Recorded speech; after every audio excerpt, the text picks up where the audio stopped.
Muy buenos días. Nosotros desde la Unidad de Capacitación y Difusión Científica hacemos la transmisión de esa charla, de esa conferencia que corresponde a una conferencia de transferencia de conocimiento en el marco de vinculación de científicos, ¿verdad? De un programa que fue apoyado por CONACYT, Prociencia CONACYT, y que estuvo participando el licenciado biólogo Gustavo Villaba, que es máster en sistemas acuáticos tropicales e investigador del Laboratorio de Hidrobiología del Centro Multidisciplinario de Investigaciones Tecnológicas, CEMIT, Universidad Nacional de Asunción, que en el día de hoy nos va a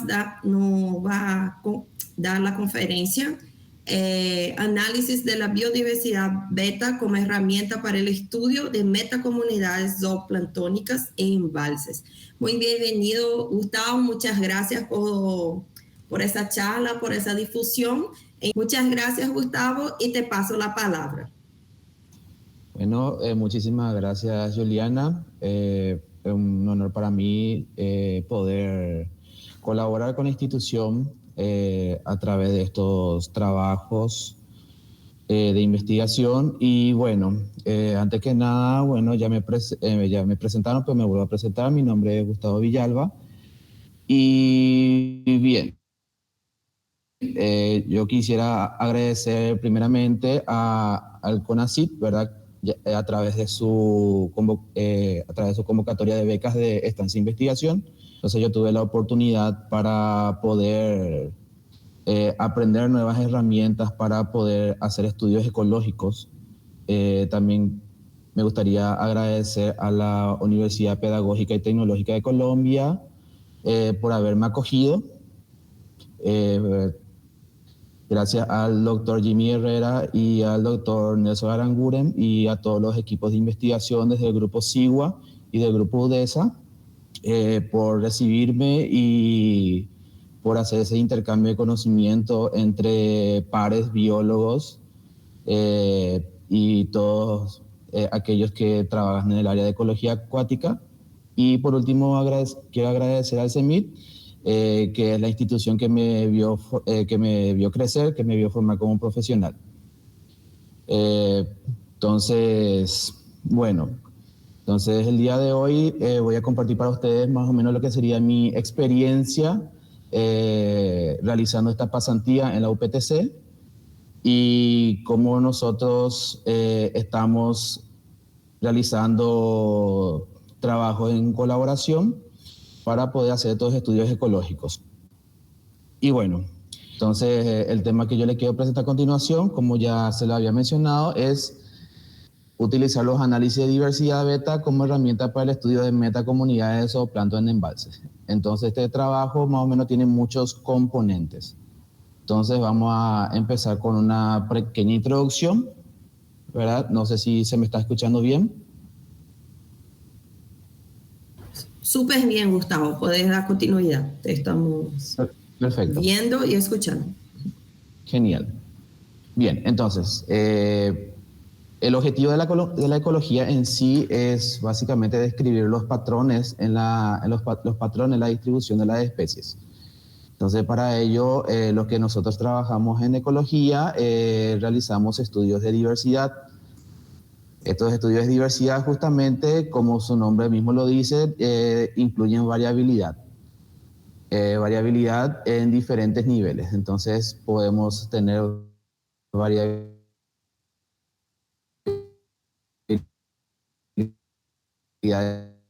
genética, variabilidad de especies, cómo estos se comportan entre sí y cómo estos interactúan tanto a niveles bióticos como a niveles abióticos.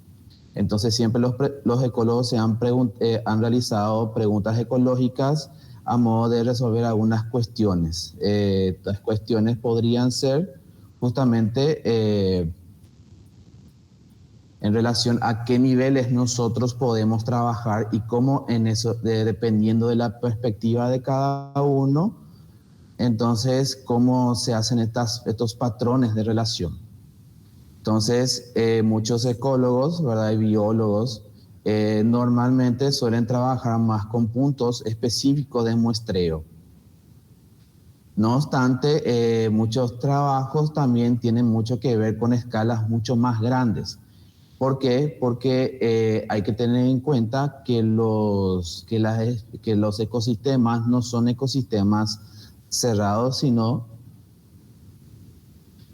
que son ecosistemas abiertos, es decir, tiene otra interacción con otros puntos, ya sean más cercanos o más lejanos.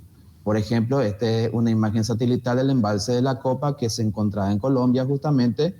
Como verán, tiene varios brazos y esos brazos están interconectados. Así surgen los estudios de diferentes niveles o tipos de biodiversidad. Entonces, normalmente la gente suele trabajar mucho con diversidad alfa, que sería la diversidad local. Es decir, yo tengo un punto X de muestreo y yo colecto en ese punto, entonces la información que se genera solamente para este punto. Pero ¿qué es lo que pasa? Que tú tienes ese punto, pero si tú de por ahí vas 100 metros hacia una dirección, entonces las condiciones pueden ser totalmente diferentes. Entonces ahí ya cambia la perspectiva. En este sentido, ahí como nosotros hacemos los ecólogos y los biólogos para poder realizar estos estudios, recurrimos a la diversidad beta. Entonces, con la diversidad beta nosotros podemos establecer qué tan diferentes o qué tan similares son los diferentes tipos de paisaje. Entonces, por ejemplo, tomamos el punto A y el punto B y ahí comparamos cuáles son las especies que predominan en los dos puntos o si hay algunas especies que son exclusivas de un determinado punto que está determinado principalmente por las condiciones ambientales. Principalmente locales, pero también a nivel regional puede haber una influencia de la región en sí. Para ello se utiliza algunos estudios de diversidad gamma que incluyen la riqueza general de tu ecosistema. En nuestro caso, por ejemplo, vamos a hablar de los ecosistemas que son los embalses, que después vamos a ver en qué consiste un embalse. Ahora, hay que tener en cuenta que cuando nosotros realizamos unos estudios, ya sea de riqueza o de comparación, se incluyen índices de diversidad. Entonces, estos índices de diversidad nos da una cierta información en forma de un número. Pero muchas veces nos quedamos con ese número, pero no analizamos bien el contexto y cómo se producen estas relaciones. Porque suele pasar muchas veces que cuando vos realizas un estudio en una localidad y luego pasa un tiempo, un mes, 2 meses o un año, tú vuelves a realizar un muestreo de vuelta, entonces tú te encuentras de que la configuración de la diversidad de esa comunidad biológica que vos estás estudiando puede variar o cómo puede mantenerse en el tiempo. Entonces, los organismos biológicos son organismos que son dinámicos y que se relacionan entre sí. Para ello, por este mismo motivo, actualmente muchos investigadores están recurriendo a lo que sería a la teoría de las metacomunidades.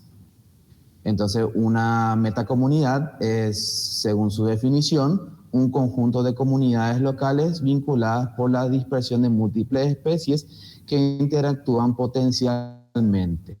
¿Qué significa eso? Que yo tengo un punto X y un punto Y, y entonces entre esos dos puntos pueda haber una conectividad entre ambos ecosistemas en donde las especies pueden migrar de un punto a otro. Entonces,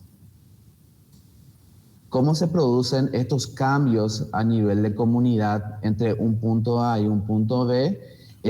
Muchas veces los cambios en un conjunto de localidades están dictaminadas mediante la interacción de las especies con otras especies, es decir, interacción entre factores bióticos y no solamente los bióticos, sino que también tenemos los factores factores abióticos. Es decir, condiciones regionales, ¿verdad?, pueden interferir justamente en esa dinámica de las comunidades biológicas. Por tal motivo, dentro de la teoría de las metacomunidades se reconocen 4 perspectivas principales. Una de las primeras perspectivas serían justamente la que se denomina dinámica de parches. Entonces, estas dinámicas de parches son dinámicas que se dan, como se ve en la figura, cuando hay un equilibrio entre colonización y competencia. Es decir, en esta figura A vemos 3 puntos, 3 localidades, la localidad A y la localidad B. Y hay una tercera localidad que es una localidad vacía, que probablemente haya habido un evento de extinción de las especies, entonces hay un nicho que tiene que ser colonizado.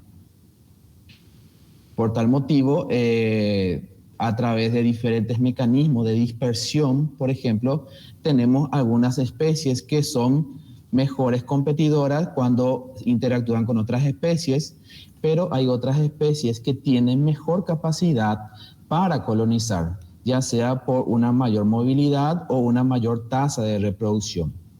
Entonces vemos que las dinámicas de parches, por ejemplo, estas dinámicas de colonización y competencia, permiten que ciertas especies puedan colonizar antes un nicho que se encuentra vacío.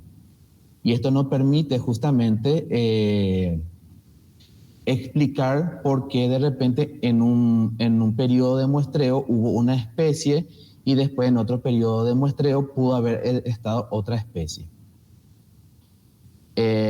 Otro tipo de paradigma sería la paradigma de clasificación de especies, en donde no solamente tenemos relaciones de competencia y colonización, sino que también tenemos relaciones de interacción entre los componentes bióticos y abióticos de un ecosistema.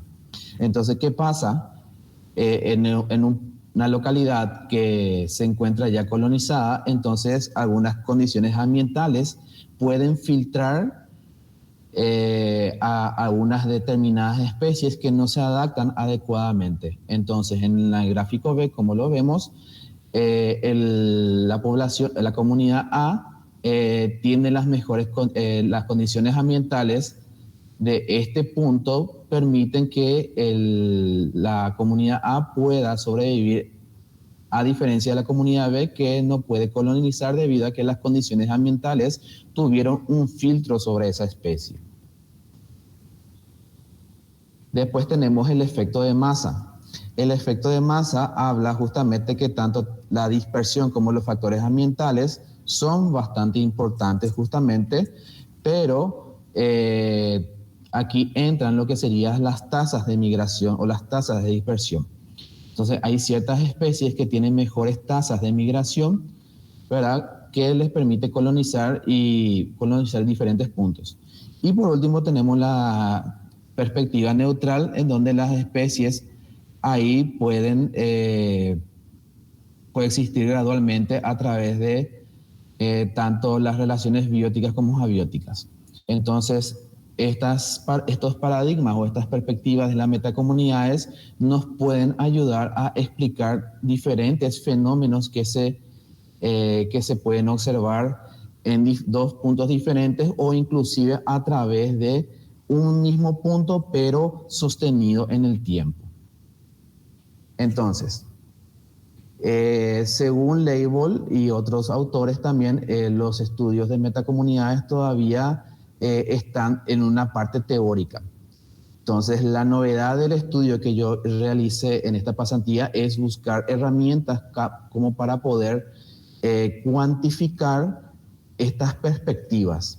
Y para ello nosotros recurrimos a la diversidad beta. ¿Y qué es básicamente la diversidad beta? Es básicamente la comparación entre la composición de una comunidad A o una comunidad B. Entonces, nosotros podemos comparar la similaridad entre diferentes tipos de sitios. Ahora, índices de diversidad beta hay muchísimos. Entonces, ahí ya depende del investigador seleccionar, de acuerdo a su pregunta de investigación, cuál sería el método apropiado para poder medir una diversidad beta. No obstante, les voy a hablar sobre algunos métodos de medición. Por ejemplo, tenemos método que cuantifica a través de la relación entre diversidad gamma y diversidad alfa. ¿Qué quiere decir eso? Que mi diversidad beta yo la puedo cuantificar a nivel con una razón entre la diversidad regional de un ecosistema sobre una diversidad local, es decir, un local que compone todo el ecosistema. Entonces ahí tenemos esta fórmula que es diversidad beta es igual a diversidad gamma sobre diversidad alfa.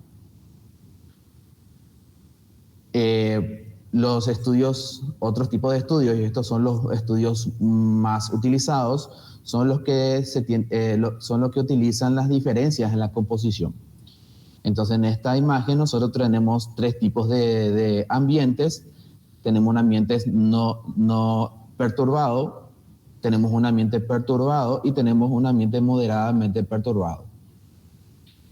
Entonces, a través de algunos índices como el índice de Jaccard y el índice de Sorensen, que cuantifican el número de especies compartidas y los números de especies exclusivas de cada localidad, podemos determinar qué tanto es nuestra diversidad beta. Entonces, cuanto mayor sea la diversidad beta, significa que tenemos más diferencia entre dos o más puntos. Entonces, en este gráfico vemos que muchas especies son compartidas entre sitios tanto perturbados como moderadamente perturbados y como no perturbados.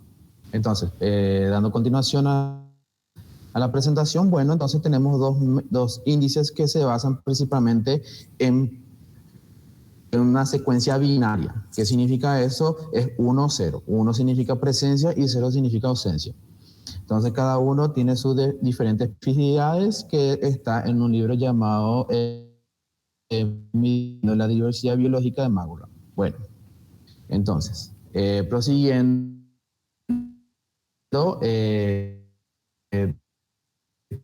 Andrés Baselga en el 2010 publicó un artículo en donde él particionaba lo que serían los dos localidades son más o menos similares o diferentes en función a su diferencia. Ahora, lo que no explica la diversidad beta es qué puede producir justamente esas diferencias. Entonces, Baselga lo que hizo fue particionar en dos componentes de la diversidad beta.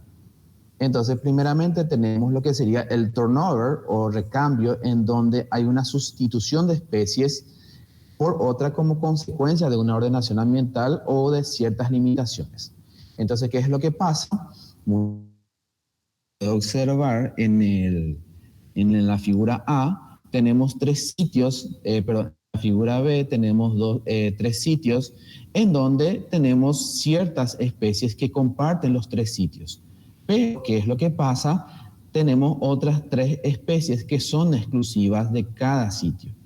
Entonces, cuando nosotros lo comparamos, entonces estamos observando que hay un recambio de especies. Es decir, la especie 4, 5, 6 es de un sitio B1, después 7, 8, 9 es del sitio B2 y las especies 10, 11, 12 son del sitio B3. Entonces, hay un recambio de especies ahí. Ahora, el siguiente componente es el componente de anidamiento. Entonces, este componente ocurre cuando las comunidades con mayor riqueza, sería componentes con mayor riqueza o con mayor número de especies, son como una especie de alimentadores de los demás sitios. Entonces, por ejemplo, en la especie 3 o 4 puede anidar, ¿verdad?, a los sitios A2 y el resto podría hacerlo también, de las especies 5 hasta las especies 12. Entonces, muchos de estos componentes pueden actuar de forma simultánea y eso va a dar origen a un cierto nivel de diversidad beta que está ocasionado ya sea por procesos de recambio o sustitución de especies o procesos de anidamiento. Y estos componentes de la diversidad beta pueden estimarse gracias a algunos índices de Simpson que están mezclados, que están fusionados con índices de diversidad beta, ¿verdad? Como por ejemplo el índice de Sorensen, índice de diversidad beta de Simpson, para poder evaluar el recambio de las especies. Y el anidamiento por lo general no tiene una fórmula en sí, pero sí se podría estimar a través de la diferencia entre la diversidad beta general menos la diversidad beta de Simpson, que nos indica el recambio de especies. Y así nosotros tenemos dos componentes, recambio y anidamiento, que en la sumatoria de estas nos dan la diversidad beta general. Ahora, ¿qué sucede con los embalses? Resulta ser que estos tipos de estudios sí se pueden aplicar a los embalses. ¿Por qué? Porque los embalses particularmente son unos sistemas que son bien heterogéneos, ya que constituyen un híbrido entre un río y un lago. Entonces, ¿qué es lo que pasa? Se pone una presa, por ejemplo, y en esa presa lo que se produce una inundación en una cuenca como consecuencia de la retención del cuerpo de agua de esa represa. Entonces, ¿qué pasa? Ocurre un cambio brusco en el ecosistema. Ecosistemas terrestres ahora son ecosistemas acuáticos. Y ecosistemas que antes eran lóticos, es decir, como ríos, arroyos, se vuelven a pasar a un sistema léntico, es decir, de aguas quietas. Entonces, debido a esto, dentro de un embalse, en el momento que se construye un embalse, se genera un embalse, entonces existen justamente cambios a nivel ecológico, cambios a nivel ambiental, ¿verdad? Que de alguna manera afectan la comunidad biológica. Y la comunidad biológica puede verse afectada a través de múltiples eventos que se producen dentro del embalse. Por ejemplo, pulsos de inundación, es decir, un momento en que hay una crecida, ¿verdad? O en el momento en que hay una bajada en el embalse, por ejemplo. Estos pulsos de inundación de repente pueden deberse a un periodo de sequía o un periodo de lluvia, o inclusive en los momentos en que hay un descargue de la presa, por ejemplo. Otros factores que afectan, por ejemplo, algunas gradientes longitudinales y verticales que ocurren en el embalse, por ejemplo. ¿Por qué? Porque los embalses por lo general tienen zonas, ¿verdad? Tenemos zonas riberinas o la cola del embalse, que son el punto en que todavía el agua está en un estado, o el ecosistema es un ecosistema lótico. Después ya tenemos zonas de transición y después tenemos zonas de presa en donde ya tiene una naturaleza léntica. Entonces, ¿qué pasa? Hay cambios en la química del agua, ¿verdad? En las condiciones limnológicas del agua, y eso se puede generar un gradiente justamente. Además de eso, las comunidades biológicas, como varía mucho un determinado tipo de ecosistema, si es léntico o lótico, la composición puede estar determinada por algunas relaciones de abajo hacia arriba y de arriba hacia abajo, es decir, relación efecto de la presa sobre un depredador y viceversa.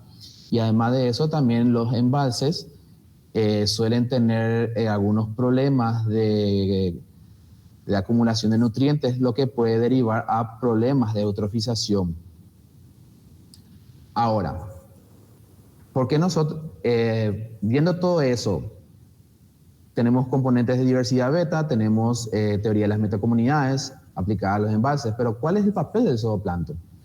Entonces, antes que nada hay que entender que el zooplancton son un conjunto de organismos, ¿verdad? Son diferentes especies que tienen una particularidad que no deriva mucho de la parte taxonómica, sino de una característica que es su falta de capacidad de locomoción. Por lo tanto, el zooplancton puede tener una buena capacidad de dispersión, por ejemplo, porque ellos se van donde las corrientes les llevan. Entonces, si vamos a hablar de un embalse, por ejemplo, tranquilamente el zooplancton puede migrar de una zona de cola hasta llegar a la zona de la presa, por ejemplo. ¿Y cuál es la importancia del zooplancton? Es que ellos participan activamente dentro del flujo de materia y energía. Por lo tanto, el zooplancton es un eslabón muy importante dentro de las redes tróficas. Si hay un fallo a nivel de zooplancton, entonces puede derivar a problemas ambientales, como por ejemplo floraciones de algas, porque las especies de zooplancton son controladores de algas. Y también el zooplancton son alimentos de peces. Entonces, ¿qué pasa? Si hay una falla en el zooplancton, entonces los peces se quedan sin alimento, entonces ya hay un desequilibrio a nivel ecológico. Bien, entonces, dicho esto, ¿qué hicimos nosotros en el ejercicio ecológico? En donde en un embalse realizamos una obtención de datos temporales y espaciales de nuestro embalse con datos proveídos por la institución, ¿verdad? Por la universidad. A través de estos datos nosotros realizamos análisis de diversidad gamma y análisis de diversidad beta, en donde incluimos diversidad de Sorensen, índices de recambio e índices de anidamiento. Entonces, con estos índices nosotros después observamos cómo se comporta la composición, es decir, la comunidad zooplanctónica, y lo relacionamos con algunas variables ambientales que normalmente suelen tener influencia dentro de las comunidades biológicas. Entonces nosotros seleccionamos por estudios biológicos o por estudios ecológicos como 10 parámetros ambientales, que cada parámetro ambiental te da una información. Por ejemplo, información sobre disponibilidad alimentaria, información de las condiciones físicas del entorno y de las condiciones químicas del entorno. Ahora, como verán, son 10 variables. Entonces, lo que nosotros hicimos, aplicamos un análisis, ¿verdad?, de selección de las variables ambientales más determinantes a través de un método de selección de variables que mejor explican los cambios en las especies. Y aquí tenemos algunos pequeños resultados que tuvimos. Cabe destacar que todavía estos estudios todavía están en andamiento, entonces podemos continuar. Entonces, ¿qué es lo que vemos nosotros aquí? Justamente que no solamente a nivel temporal, sino a nivel espacial, nosotros tenemos una elevada diversidad beta que está dado principalmente por fenómenos de recambio o sustitución de especies. Entonces, ¿qué es lo que pasa?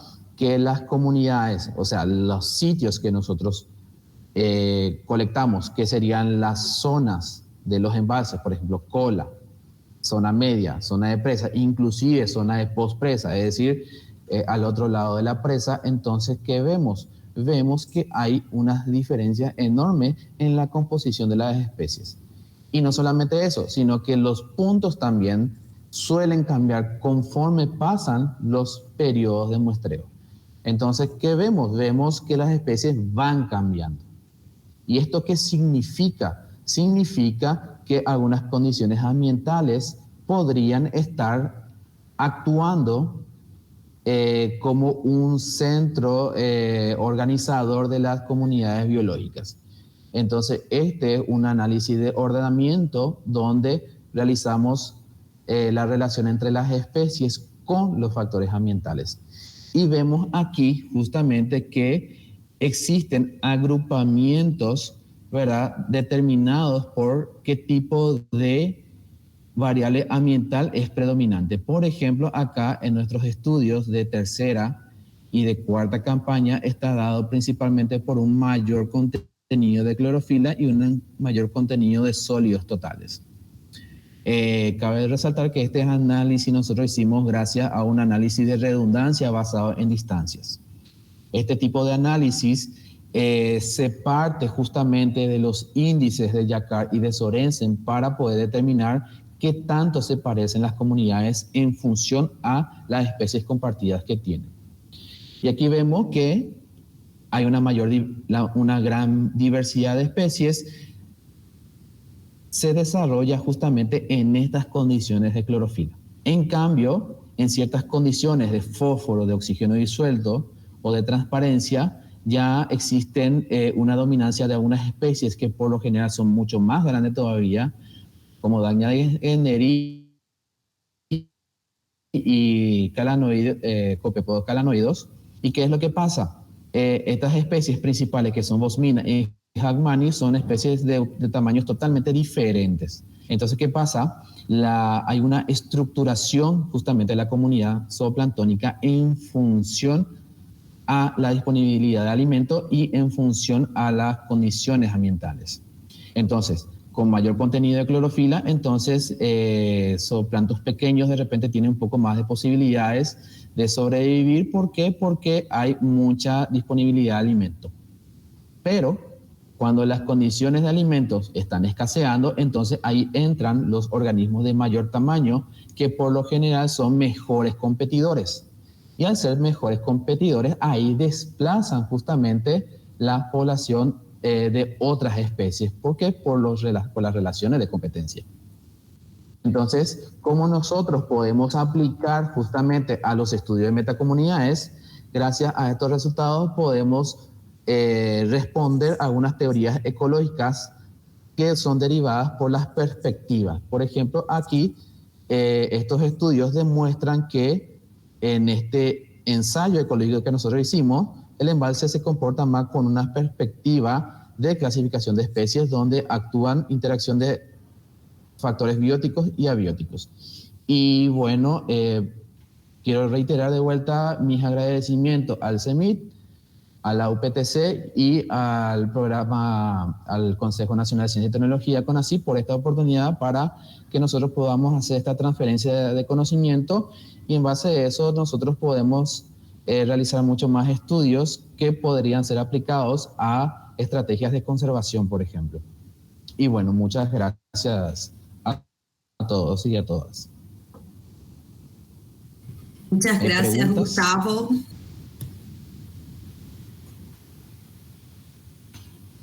Consultas, parece que no. Fue todo muy claro, mucho trabajo, muy interesante, Gustavo. Hay mucha cosa para trabajar, para analizar y para publicar de Paraguay, seguramente. De verdad.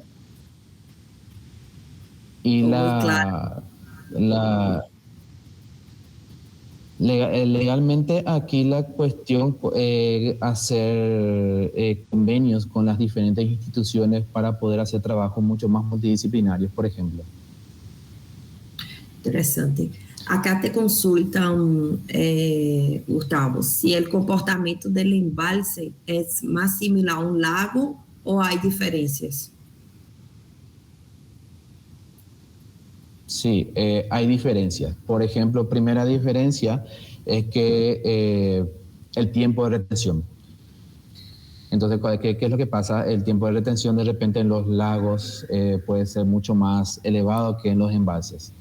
Los embalses, por ejemplo, suelen tener periodos en donde hay descarga de agua. Entonces, eso, al haber esa descarga de agua, entonces ya hay como un arrastre de los organismos. Y ahí puede mudar totalmente lo que es la composición de la comunidad biológica.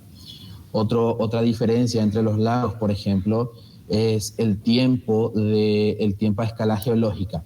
Los lagos son mucho más antiguos, mientras que los embalses son más nuevos, por decirlo, porque son producto de la influencia antrópica, ¿verdad?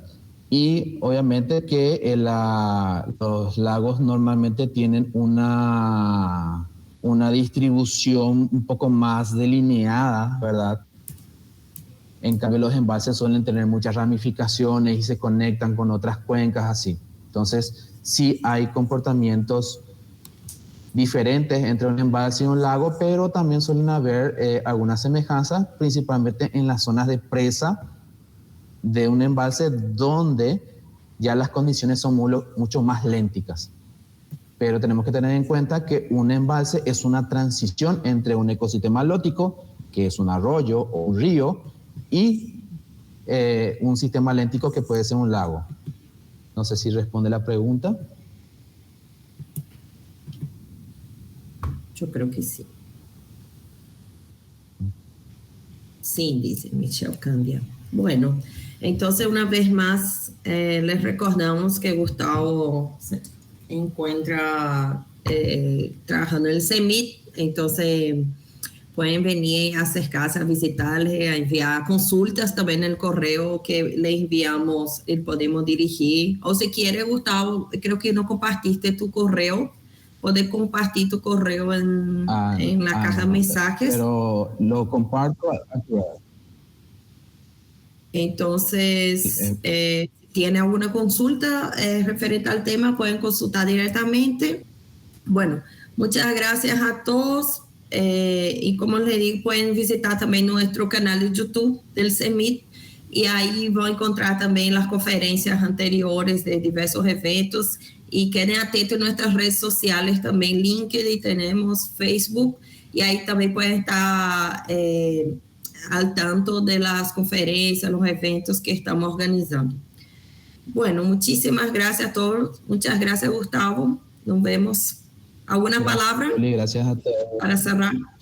No, no, o sea, que nuevamente agradecido y bueno, entonces estamos a las órdenes para cualquier cosa, ya le disponibilicé el correo tanto institucional como personal y pueden acercarse también al laboratorio de hidrobiología de CEMIT, caso podamos compartir algunos conocimientos, ¿verdad? O poder hacer parcerias para futuros trabajos.